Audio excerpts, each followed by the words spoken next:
So I'm Tara Taylor. I'm the founder and currently chair and artistic director, artistic producer of the Charles Taylor Theatre and Media Arts Association. That's a musical right there. Literally, we started the company just to give, I guess, talent and creatives a platform because one didn't really exist in the community that I'm from, the Preston area. Charles Taylor is my great-great-grandfather, my grandmother's father.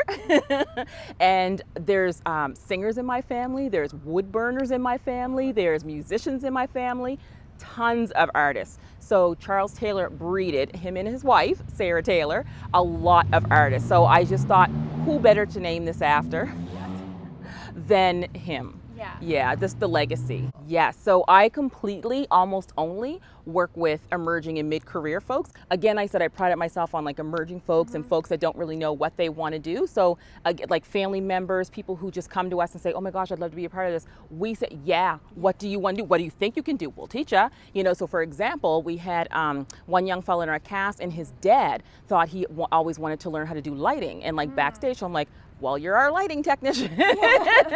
So we got someone to shadow him, or he shadowed the person, and he knows how to do it now. So every time we have it, then he's in the crew for doing lights. So we do that for all of them.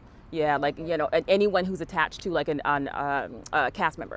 Our first major original production was when I wrote Viola Desmond the musical. Yeah, it was so beautiful because we had, I think it was a Viola? Yeah, Viola. The person who played Viola, her two daughters were in it, and her husband actually helped us with some other things. I see the potential in folks. Even if it's like, let's say I picked your sister to be in this play, and then you come to the audition and you're there singing along with the audition, or we're talking and I realize, oh my gosh, like you should be doing this too. So I will bring people in as I meet them, as I network, because I love potential. Because I thrive on it because I didn't get that for myself. I guess where I started theater myself, I was always writing, didn't know what the writing was for, didn't know if it was for a book, did I want to be an author, did I want to be a playwright, did I want to be a screenwriter, didn't know. I just had a lot of ideas for some content and the stories that I lived through. And I mean, wow, like when you sit around at Christmas time and you hear your elders talking, lots of stories coming out of that scenario. A lot of folks have stories inside of them, they just need help to like get it on paper and then get it on a stage. Basically, like people have come to me in the past and said like, listen, I have this idea, I have this show, can you help me flesh it out? So I have helped people realize their shows. Currently, I'm working on 2 musicals to date. So one's called Hood Habits, and that's based on a collaboration of at-risk kids from Jane and Finch, Toronto, and the Preston area here. So actually the Square too, so that's UniX Square kids. It's based on a graphic novel that was done for camps that these kids went to, and they just poured their heart out over the time of the camps. So the, I guess, owner, he compiled all their stories into a graphic novel, and so I'm turning that into a musical. And then also Love, Peace and Hair Grease, so that's my newest one as well under the playwrights unit in the Eastern Front Theatre. That one's about a young lady who has experienced like her hair journey in 3,000 different ways in 3,000 different hairstyles.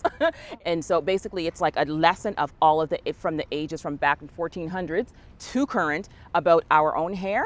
And so, yeah, not knowing where you belong. The opening like song/line is what makes a black girl despise her design.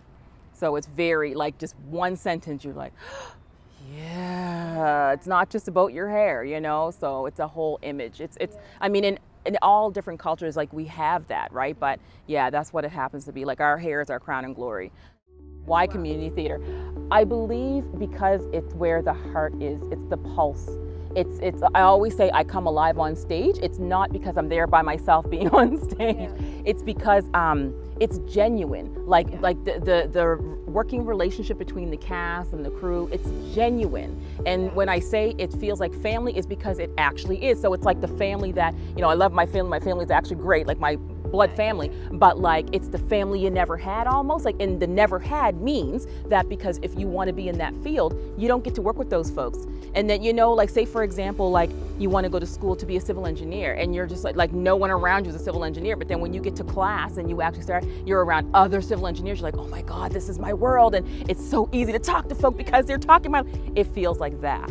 So you're now around people who have always wanted to be in theater, who never had the resources or the platform. Now you're around like folks and you're just there, just having a good old funky time.